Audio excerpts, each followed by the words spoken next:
नमस्कार, बहुत स्वागत आपका हमारे इस बुलेटिन में। शुरुआत करेंगे हम खबरों की फर्स्ट रिपोर्ट की ओर भी हम रुक करेंगे, लेकिन उससे पहले इंदौर से एक बड़ी खबर आप तक पहुंचा दे। पेंट के गोदाम में भीषण आग लगी है। मधु मिलन चौराहे की कमर्शियल टावर बिल्डिंग में आग लगी। छोटी ग्वालटोली थाना क्षेत्र का यह पूरा मामला बताया जा रहा है। टावर के ऊपरी हिस्से में देर रात 11 बजे आग लगी थी। तस्वीर देखिए, भीषण आग तस्वीरों में कैद हुई है। 11 बजे आग लगी। 10 से ज्यादा टैंकर्स और कई हजार लीटर फोम का फायर ब्रिगेड ने इस्तेमाल किया इसे बुझाने के लिए, लेकिन इतनी भीषण आग थी कि काफी मशक्कत फायर ब्रिगेड की टीम को करनी पड़ी इसे बुझाने में। तस्वीरें आप देख रहे हैं, बिल्डिंग में रात के वक्त ये ब्लास्ट हुआ। केमिकल होने की वजह से लगातार यहां पर ब्लास्ट होते रहे। इस वजह से इस आग पर पूरी तरह से काबू पाने में भी काफी समय लगा, काफी मशक्कत लगी। सुबह भी रह रहकर ब्लास्ट हो रहे थे। लगभग 12 घंटे बाद आग पर अब पूरी तरह से काबू पा लिया गया है। तस्वीरें हम आपको दिखा रहे हैं। इंदौर के पेंट गोदाम में भीषण आग लगी। विकराल रूप ये आग ले चुकी थी और उसके बाद कई सारे ब्लास्ट हो रहे थे। इस वजह से काफी मशक्कत इसे बुझाने में करनी पड़ी।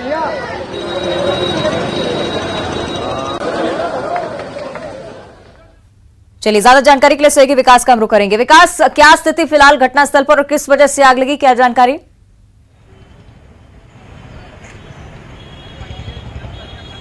जी बिल्कुल, कल रात के वक्त में ये आग लगी थी। छोटी ग्वालटोली थाना क्षेत्र का मधु मिलन चौराहे के करीब ये कॉमर्शियल कॉम्प्लेक्स है, जिसमें यहाँ पर कलर का गोदाम था। इस गोदाम में रात के वक्त लगभग 11 बजे के आसपास ये आग लगी और अब से कुछ देर पहले ही आग पर पूरी तरीके से नियंत्रण पा लिया गया। तस्वीरों में वो बिल्डिंग दिखाएंगे कि जिस बिल्डिंग में रात के वक्त ये आग लगी, चूंकि केमिकल इसमें था बहुत ज्यादा, इस लिहाज से लगातार यहाँ ब्लास्ट हो रहे थे। इसी वजह से मशक्कत करना पड़ी दमकल की टीम को आग पर काबू पाने में।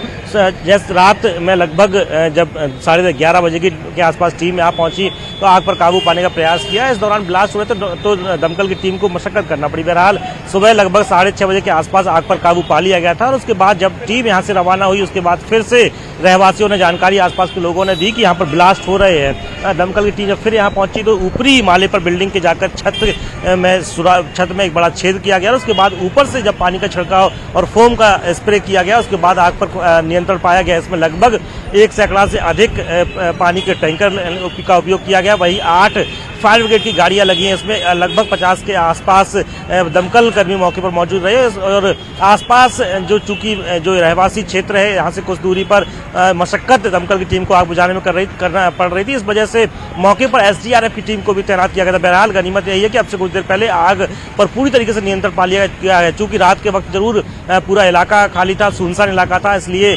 बहुत ज्यादा समस्या नहीं थी, लेकिन दिन के वक्त में अब यहाँ पर ट्रैफिक चालू हो गया। लिहाजा अब अगर ये आग लगी होती तो बहुत ज्यादा मुश्किल का सामना फायर ब्रिगेड की टीम को करना पड़ती, लेकिन अब से कुछ देर पहले लगभग आधा घंटे पहले आग पर पूरी तरीके से काबू पा लिया गया और फायर ब्रिगेड की टीम को इस आग पर काबू पाने में लगभग 12 घंटे का वक्त लगा।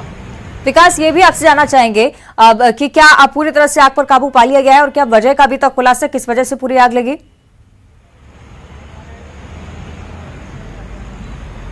ये शुरुआती वक्त में अभी तक ये स्पष्ट नहीं हुआ कि आग किन कारणों से लगी थी, लेकिन शॉर्ट सर्किट या अन्य वजहों से आग लगे होने की आशंका जताई जा रही है। बहरहाल आग पर अब पूरी तरीके से नियंत्रण पा लिया गया है और जांच के बाद स्थिति स्पष्ट होगी कि आखिर आग किन कारणों से लगी और क्या उसके पीछे मूल वजह थी। कोई लापरवाही गोडाउन संचालक की तो नहीं थी। बहरहाल अब आग पूरी तरीके से नियंत्रण में है।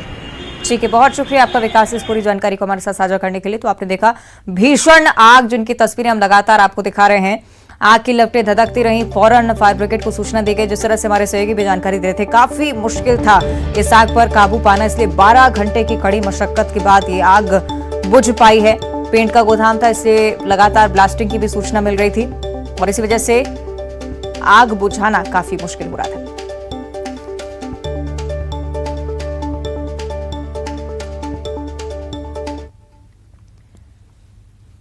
आगे बढ़ते हैं धार से अगली बड़ी खबर, जहां दिन दहाड़े युवती की गोली मारकर हत्या की गई है। अज्ञात बदमाशों ने इस वारदात को अंजाम दिया है। युवती की मौके पर ही मौत हो गई। बसंत विहार कॉलोनी की पूरी घटना आपको बता रहे हैं। पुलिस मौके पर पहुंच चुकी है, मामले की जांच की जा रही है। तस्वीरें घटनास्थल की ही, आसपास तमाम लोग मौजूद हैं। दिन दहाड़े युवती को गोली मारी गई। किसने इस वारदात को अंजाम दिया, इसका अभी तक खुलासा नहीं। क्या कुछ विवाद रहा, अभी तक इस बारे में भी पुष्टि नहीं है। सहयोगी नवीन मेहर हमारे साथ लाइव जुड़न का रुख करेंगे। नवीन, मौके पर अफरा तफरी हम देख पा रहे हैं तस्वीरों के जरिए भी, लेकिन क्या वजह रही पूरी घटना को लेकर, क्या कुछ तथ्य अभी तक?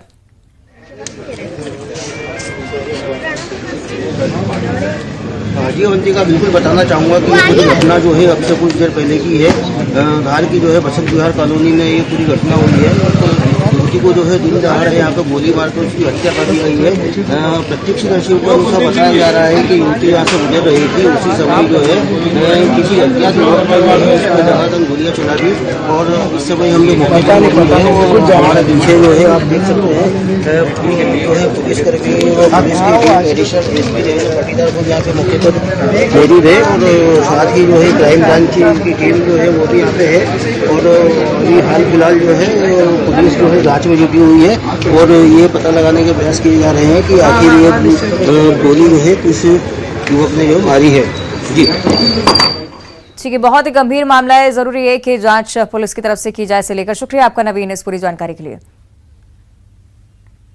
और भोपाल से अगली बड़ी खबर, जहां न्यूज 18 की मुहिम रंग लाई है। भारतीय जत्थे के साथ सऊदी अरब के जिद्दा पहुंच चुका है जयंत वही कारोबारी जो कि सूडान में फंसा हुआ था जंग के बीच। न्यूज 18 लगातार ये जानकारी पहुंचा रहा था। सूडान में हिंसा के चलते जयंत वहां पर काफी बुरी अवस्था में था। भारतीय वायुसेना के विशेष विमान से जत्था भारत लौटेगा। कल गुरुवार को संत हिरदाराम नगर जयंत लौट आएगा। 30 अप्रैल को जयंत को वापस आना था भारत, लेकिन गृह युद्ध के हालात के चलते सूडान में जयंत फंसा हुआ था। बहन ने विदेश मंत्रालय से न्यूज 18 के जरिए भी मदद की गुहार लगाई थी। बैरागढ़ निवासी जयंत केवलानी, जिसके बारे में आपको हम जानकारी दे रहे हैं। और अब राहत भरी बात है कि जयंत वापस आ रहा है। आएंगे, ये दूसरा वो है। जयंत केवलानी ने स्वयं ने ही फोटो शेयर किया है, अखबार में आज मैंने देखा हुआ है। भारतीय नागरिक सभी सुरक्षित आ जाएं, प्रधानमंत्री जी स्वयं इस बात की चिंता कर।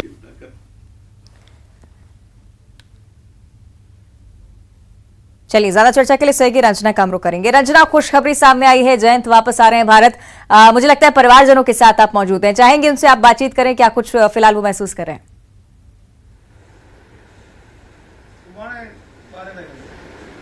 जी अवंतिका, बिल्कुल परिजन खुश नजर आ रहे हैं और राहत की बात भी है, क्योंकि जिस तरीके से परिजन चिंतित थे वहां पर गृह युद्ध के हालातों के चलते, और अब राहत की और सबसे खुशी की बात यह है कि जयंत की जल्द से जल्द अपने घर वापसी होगी। और हमारे साथ पूरा परिवार मौजूद है, उन्हीं से बात करेंगे। जयंत की माँ, पिताजी और दादाजी हैं। आप बहुत चिंतित नजर आ रहे थे और ये भी था कि वहां पर जिस तरीके से गृह युद्ध चल रहा है, गोलीबारी हो रही है, बेटी की सुरक्षा को लेकर भी कई तरह के सवाल मन में थे, चिंता थी। लेकिन अब जब उन्होंने खुद आपसे फोन पे बात की, फोटो शेयर की है कि वो अब जेद्दा पहुंच गए हैं, तो थोड़ी सी खुशी आपको नजर आ रही है? हाँ, खुशी तो पूरी तरह से है और इसके लिए मैं मीडिया वालों का धन्यवाद और भारत की सरकार, एमपी की सरकार, सबको दिल से धन्यवाद करना चाहती हूँ कि सब सुलझ गया अच्छे से। आपके बेटे घर पहुंचेंगे, इतना सब कुछ हुआ बीच में, खुद प्रधानमंत्री नरेंद्र मोदी ने अपने स्तर पर तमाम कोशिशें की कि जल्द से जल्द जो लोग वहां पे फंसे हुए हैं उनको भारत वापस लाया जाए। मेरा बेटा भारत आ रहा है। भारत सरकार, पहले तो मीडिया, न्यूज 18 मध्य प्रदेश और भारत सरकार, मध्य प्रदेश की सरकार और हमारे सहयोगी जितने भी हैं, उनके सहयोग से मेरा बेटा और भारत के जितने भी वहाँ फंसे हुए हैं लोग, वो अपने अपने घर पहुँच जाएंगे। इसके लिए मैं सबका धन्यवाद करता हूँ। बेटे से कब बात हुई और बात हुई थी तो क्या उन्होंने बोला है? कब तक वो घर यहाँ पर पहुँचेंगे, भोपाल पहुँचेंगे? वो कल शाम तक भोपाल आ सकता है। अभी वो जद्दा में है, सऊदी में, और वहाँ से जैसे ही निकलेगा तो। अभी फिलहाल वहाँ पे जब बात हुई तो किस तरह की परिस्थितियां हैं वहाँ पर और क्या कुछ वहाँ पर अभी चल रहा है, अगर देखा जाए जैन से आपकी बातचीत हुई, और कितने लोग हैं जो वहाँ से यहाँ पर वापस पहुँचने वाले हैं? उनके साथ 278 लोग वहाँ से नेवी के आए थे अपने जहाज में, और अभी और लोगों को निकाला जाएगा वहाँ से नेवी के माध्यम से। उसके बाद वो जितने भी लोग हैं सब आ जाएंगे। और कई तरह की चीजें भी थी जब पहला जत्था आया और आपको लगा कि आपके बेटे से आपका संपर्क नहीं हो पा रहा है, वो नहीं पहुंचे हैं, तो कुछ चिंताएं आपके मन में थी। लेकिन अब जबकि आपकी दोबारा उनसे बात हुई तो आपको सारी चिंताएं, जो सब डर था, वो मन से दूर हो गया है? हाँ, पहले तो चिंता बहुत हुई हमको कि उस जत्थे में हमारा पहले फ़ोन पे बात नहीं हो रही थी। जब उनसे बात हुई तो अभी अच्छा लग रहा है। दादाजी, आप उस दिन बहुत परेशान नजर आ रहे थे, आपके पोते से बात हुई है? नहीं, मेरी नहीं। अभी अब वो सुरक्षित आने वाले हैं, खुशी है, जब तक यहाँ आ जाए अभी जिस तरीके से वहां पे परिस्थितियां हैं, आपको इस बात को लेकर था कि जयंत वहां पे सुरक्षित रहे नहीं रहे, लेकिन अब जबकि वो आ रहे हैं तो क्या कुछ चीजें हैं जिसको लेकर अब आप लोग तैयारियां भी कर रहे हैं? पहले आ जाए उसके बाद तैयारी करेंगे ना। तैयारी क्या करनी है, वो तो आएगा तो जैसा हो वो वैसा कर लेंगे। सबसे पहले तो मीडिया वालों को बुलाएंगे, मिठाई खिलाएंगे उनको। आप मां होने के नाते क्या कुछ कहना चाहेंगे? सबसे पहले मेरा बेटा आएगा तो मैं तो उसको पहले मंदिर में गुरुद्वारे में माथा टेकूंगी, उसके बाद जो आगे का प्रोसेसर होगा जो मैंने बोल कर हाँ प्रार्थना की है। तो अवंतिका, जो प्रार्थना इन्होंने की थी वो रंग लाई है, भगवान से प्रार्थना की थी और संग संग भारत सरकार का जो प्रयास है, मध्य प्रदेश सरकार ने जिस तरीके से प्रयास किया है उसके चलते ही जयंत वापस लौट रहे हैं। और खास करके जो न्यूज 18 ने इस मुहिम को चलाया था, लगातार इस बात को गंभीरता से दिखाया था कि एक परिवार से उनके बेटे को जल्द से जल्द उनके परिवार तक पहुंचाया जाए, क्योंकि परिवार लगातार परेशान हो रहे थे सुरक्षा को लेकर। और अब जयंत की वापसी हो रही है। उम्मीद यही की जा रही है कि कल शाम तक जो जयंत है वो राजधानी भोपाल पहुंचेंगे और अपने घर यहां पर पहुंच जाएंगे। और जिसके बाद आप देखेंगे कि जो चिंता परिजनों के मन में थी वो चिंता अब दूर हो गई है। सुरक्षा को लेकर जो डर था वो डर भी दूर हो गया है। जिस तरीके से उनसे बात हो रही है जयंत से, और उन्होंने फोटो भी वहां से शेयर किया, उसके बाद परिवार अब खुश है और राहत की सांस ले रहे हैं और इस बात को लेकर अब इंतजार कर रहे हैं कि जल्द से जल्द जयंत वापस लौटे घर पर। बिल्कुल रंजना, खुशी झलक रही है पूरे परिवार की और न्यूज 18 के लिए भी बड़ी सफलता कि हम किसी परिवार की मदद कर पाए। लेकिन ऑपरेशन के बारे में जो जानकारी साझा की जा रही है, जिस तरह से परिजन भी कह रहे हैं कि उनकी भी बातचीत हुई है जयंत से, कब तक ये लोग पहुंचेंगे भोपाल, कब तक भारत पहुंचेगा ये पूरा जत्था, और आगे जो कार्रवाई होने वाली है भारत सरकार की तरफ से अन्य भारतीयों को निकालने के लिए, उसके बारे में क्या अभी तक जानकारी साझा की गई?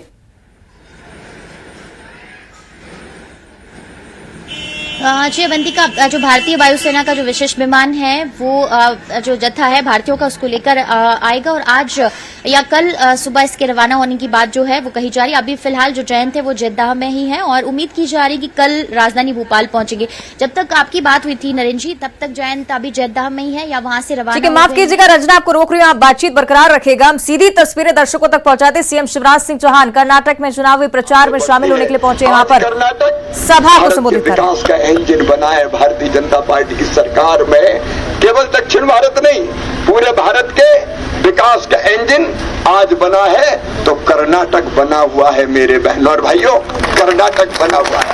और इसलिए कर्नाटक का विकास हो, यहाँ की जनता का कल्याण हो, यहाँ की बहनों को उज्ज्वला रसोई गैस कनेक्शन से लेके सभी आवश्यक सुविधाएं दी, यहाँ पढ़ाई करने वाले बच्चों को लैपटॉप टैबलेट से लेके स्कॉलरशिप देने तक का काम किया तो हमारे श्रीमान गोमई जी ने किया। प्रधानमंत्री जी के आशीर्वाद से लगातार कर्नाटक आगे बढ़ रहा है। और मेरे बहनों और भाइयों, ये बीजेपी है। बताओ, कांग्रेस अगर होती तो अयोध्या में भगवान राम का मंदिर बनता क्या? मोदी है तो मुमकिन है, अब मंदिर भी बन रहा है। आप बताओ, कांग्रेस होती तो धारा 370 खत्म होती क्या? मोदी है तो मुमकिन है, धारा 370 भी खत्म। बताओ, कांग्रेस होती तो 3 तलाक खत्म होता क्या? मोदी है तो मुमकिन है। ये भारतीय जनता पार्टी की सरकार है। बीजेपी की सरकार आए तो पीएफआई पे प्रतिबंध लग जाए, लेकिन सिद्धरमैया मुख्यमंत्री बने तो पीएफआई वालों को छोड़ने का पाप करें। ये आतंकवाद और आतंकवादियों को साथ देने का काम करते हैं। बीजेपी अगर आती है तो सर्जिकल स्ट्राइक होती है, एयर स्ट्राइक होती है और दुश्मनों को ठिकाने लगा दिया जाता है। लेकिन कांग्रेस सर्जिकल स्ट्राइक पर सवाल उठा के हमारे वीर सैनिकों का और सेना का अपमान करने का काम करती है। और इसलिए मैं निवेदन कर रहा हूं, चाहे विकास हो और चाहे जनता का कल्याण हो, पार्टी तो एक ही है, भारतीय जनता पार्टी, और देश का नेता एक है, नरेंद्र मोदी जी। और इसलिए मैं आपसे निवेदन कर रहा हूं, ये कांग्रेस के बहकावे में मत आना। आज वारंटी गारंटी दे रहे हैं कर्नाटक को, वारंटी जिनका निकला है वारंटी गारंटी दे रहे हैं। और पता नहीं क्या बोल जाए राहुल बाबा, उम्र तो उनकी 50 साल हो गई, लेकिन मानसिकता है 5 साल की। कर्नाटक में ही बोल गए सारी मोदी। कोर्ट ने जब कोर्ट ने सजा सुनाई तो भगते फिर रहे हैं, मोदी जी का नाम ले रहे हैं। कुछ सोच समझ के क्यों नहीं बोलते? समझ है ही नहीं मेरे बहनों और भाइयों, जिसमें बोलने की समझ नहीं है, बताओ वो गारंटी देने के लायक है क्या? ये झूठी गारंटी देने वाले। मध्य प्रदेश में गारंटी देने आए थे राहुल बाबा, 18 में सबका कर्जा माफ कर देंगे। जनता ने भी वोट दे दिए, पूरी सरकार नहीं बनी, अधूरी बनी, बहुमत नहीं मिला था, लेकिन 1.25 साल में कर्जा माफ नहीं किया। झूठी निकल गई तुम्हारी गारंटी। राहुल गांधी गारंटी दी थी मध्य प्रदेश में, बेरोजगार नौजवान, अनएम्प्लॉयड यूथ, उनको 4,000 रुपया देंगे। एक थैला नहीं दिया, एक पैसा नहीं दिया। अब यह गारंटी देने आ गए हैं, झूठी गारंटी दे रहे हैं। महिला को पैसा देंगे, बेरोजगार को पैसा देंगे। ये झूठे लोग हैं, याद रखना। ये कभी वादा पूरे नहीं करते। कांग्रेस तो खुद भ्रमित है। देखो, एक बात मैं कहना चाहता हूँ, महात्मा गांधी जी ने आजादी के बाद कहा था कांग्रेस को भंग कर दो, क्योंकि कांग्रेस देश को आजाद कराने के लिए थी। महात्मा गांधी की बात नेहरू जी ने नहीं मानी, लेकिन राहुल गांधी जी ने महात्मा गांधी जी की बात मानी और संकल्प ले लिया कि वो कांग्रेस को खत्म करके ही छोड़ेंगे। तो कांग्रेस धीरे धीरे सारे देश से खत्म हो रही है। कहीं कोई अस्तित्व कांग्रेस का रह नहीं गया है। यहाँ भी आप देखो, एक कांग्रेस DK शिव कुमार कांग्रेस, एक कांग्रेस सिद्धरमैया कांग्रेस और एक कांग्रेस मल्लिकार्जुन खड़गे कांग्रेस। अब खड़गे जी को तो वहां पूछते ही नहीं है बलि का बकरा बनाने के लिए। बलि का बकरा समझते हो ना, हार का बलि का बकरा खड़गे बनेगा बेचारा। और बाद में कहेंगे खड़गे अध्यक्ष से हार गए। तो मैडम को और उनके बेटे को हार का सेहरा अपने सिर पे नहीं बांधना था, इसलिए खड़गे जी अध्यक्ष बन गए। सिद्धरमैया, शिव कुमार आपस में ही लड़ रहे हैं। एक दिल के टुकड़े 1000 हुए, कोई इधर गिरा कोई उधर गिरा। ये कांग्रेस क्या हमारा भला कर सकती है? और आप देख लो, कांग्रेस को तो उम्मीदवार ही नहीं मिल रहे उनकी पार्टी के। तो भारतीय जनता पार्टी के रिजेक्टेड माल को चुनाव लड़ा रहे हैं वो यार। ये कांग्रेस भला नहीं कर सकती। मैं आपसे यही निवेदन करने आया हूं मेरे प्रिय बहनों और भाइयों, विकास के लिए, जनता के कल्याण के लिए, आतंकवाद के खात्मे के लिए, देश को मजबूत बनाने के लिए और हमारे क्षेत्र हक्केरी विधानसभा के विकास के लिए भी। हक्केरी भी गजब की विधानसभा है भाई।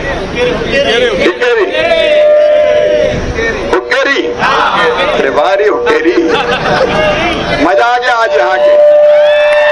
आप सबको प्रणाम करता हूँ, आप सबको प्रणाम करता हूँ।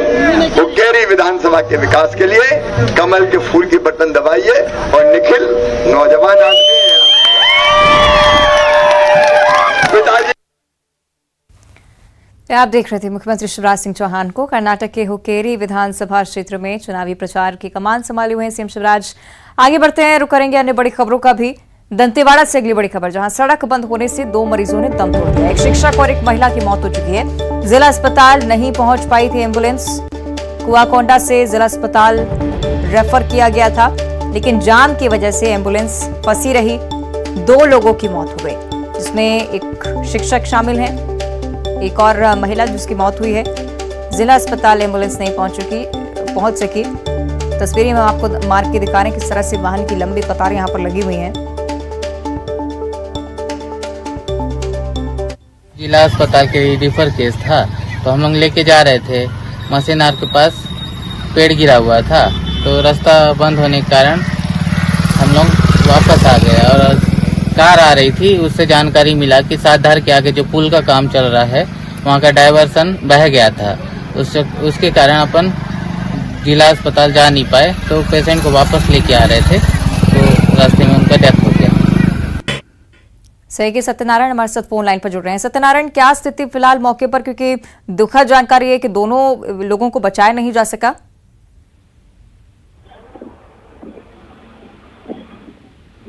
मेरी आवाज पहुंच रही है आप तक सत्यनारायण?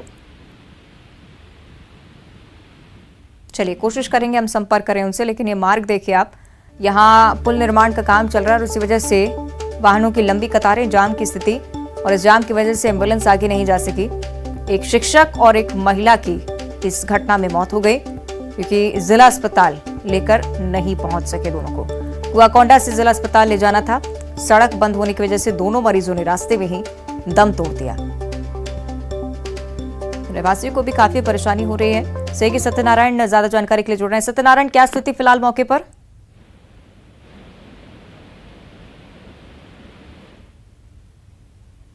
मेरी आवाज पहुंच रही है आप तक सत्यनारायण? जी जी। क्या कुछ जानकारी? एम्बुलेंस नहीं निकल सकी, इस वजह से 2 लोगों की मौत। जी, आपको बता दूं कि दंतेवाड़ा जिले में जो है काफी भारी बारिश हो रही है पिछले 2 दिन से, तो जिसके चलते जो है कुमारास का बाईपास जहां पर पुलिया का निर्माण चल रहा है वहां पर जो है डायवर्शन बह गया, जिसके चलते जो है रायपुर से बेलाडीह चलने वाली कई गाड़ियां रुक गई थी। और इसी दौरान जो है रात में बताया जाता है कि एम्बुलेंस है जो वो एम्बुलेंस भी रुक गई थी, जिसमें जो है सड़क बंद होने के कारण जो है उसमें एक टीचर थे वो जो कुआकोंडा के थे और एक महिला थी जिनको जो है रेफर किया गया था दंतेवाड़ा, लेकिन जो है सड़क बंद होने के कारण और रास्ता जाम होने का जो एम्बुलेंस समय पर नहीं पहुंच पाई जिला अस्पताल, इसके चलते जो है दोनों ने दम तोड़ दिया। जी ठीक है, बहुत शुक्रिया आपका सत्यनारायण जानकारी के लिए। आगे बढ़ते हैं अंबिकापुर से अगली बड़ी खबर, जहां गुजरात में बंधक बनी अंबिकापुर की बेटी, इसके बारे में जानकारी सामने आ रही है। गुजरात के पोरबंदर के कासाबाड़ में इस बेटी को बंधक बनाया गया है। नौकरी का झांसा देकर इसे गुजरात लेकर पहुंचे बेटी को छुड़ाने के लिए माता पिता अब लगातार गुहार लगा रहे हैं। पीड़ित परिवार ने पुलिस पर आरोप लगाया है। आरोपी के खिलाफ कार्रवाई नहीं कर रही है पुलिस, ये गंभीर आरोप। परिजनों ने आईजी और एसपी को इसके लिए ज्ञापन भी सौंपा है। अंबिकापुर से जानकारी सामने आई है जिसमें एक लड़की जिसे गुजरात में बंधक बनाया हुआ है, माता पिता उसे छुड़ाने के लिए लगातार अपील कर रहे हैं। पुलिस पर यह आरोप कि पुलिस की तरफ से कार्रवाई नहीं की जा रही है। इसकी शिकायत लेकर परिजन आईजी और एसपी के पास भी पहुंचे, ज्ञापन सौंपा है।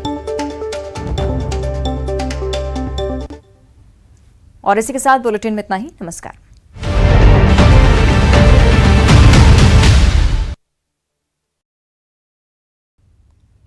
पीएम मोदी ने केरल की पहली वंदे भारत एक्सप्रेस ट्रेन को दिखाई हरी झंडी। देश के पहले वाटर मेट्रो सर्विस का भी किया उद्घाटन।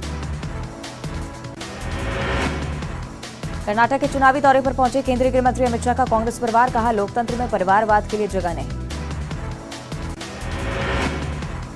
सूडान में फंसे भारतीयों का रेस्क्यू। भारतीय नौसेना आईएनएस सुमेधा में सवार हुए भारतीय यात्रियों में बड़ी संख्या में महिला और बच्चे शामिल।